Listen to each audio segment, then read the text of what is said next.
1, 2, yan. Kuya, paano po ba cover Exercise. Yes. Kasi, alam mo, ganito yan, ha? Hindi naman sa nagyayabang, pero yung muscle ko, Power. Oo, nga po. Ay, oo nga po, may laman. ramdam mo, ramdam. Oo, ramdam ko. Pakita kita ng proper exercise. Paano po ba? Hindi ko po kasi alam. Ganito lang yan. Wala kang dumbbell. Wala po eh. Sige nga. Ito, pwede na ito. Tama, pero dito. Example na po. Mabigat din ka, mabigat. Kasi hindi natin po sa... Yun, pagpalagyan natin na 8 kilos. Ganito lang yan. Gano'n po ba? Sige. Na stretching. Gano'n ka talaga? Gano'n ka talaga? Yan. Kunin po kasi alam. Dapat tama yung, yung form mo.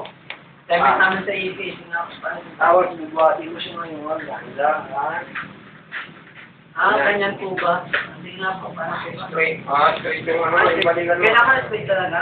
Straight. Siyempre, pag nagbuhat na yan. Yung lag mo, pwedeng ma-injury yan eh. Ganun po ba? Yan. Ano po ba? Take it from expert. Hanggang kaya po ba ang buhat? Ganyan, 12 muna. 12 muna One pagbabuhat. set. Okay, ganito yan ha. Okay, Wow. dahan-dahan pababa. Sabayan mo kapag bilang. Okay po. Huwag yan ito bilang pa. Chewing! Nararamdaman ko na. 4. Wala mo po ganyan. Yung nakatagal. Oo. And then exhale. 5. Ayan. Lalala. 6. 7. 7. Ano po pa? 8. 9. 10. 11. 12. Kailangan may medyo pakit ka.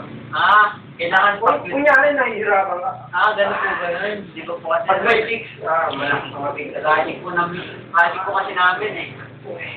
Ganun po ba? Kaya. Ganun na po pala, madali na po pala. One set ka na nun. Siyempre, hindi pa tayo kasi mas mabigat to. Maraming ito. Kaya ulitin mo naman yan. Ito naman ang bubuha nyo. Kaso hindi ko na kaya eh. Next time na lang ha. Ganun po ba? Sige, gagawin ko na lang po. Okay. Salamat po, Kuya Chris. Wala ka nakatawan nyo. Gusto ko naman yan eh.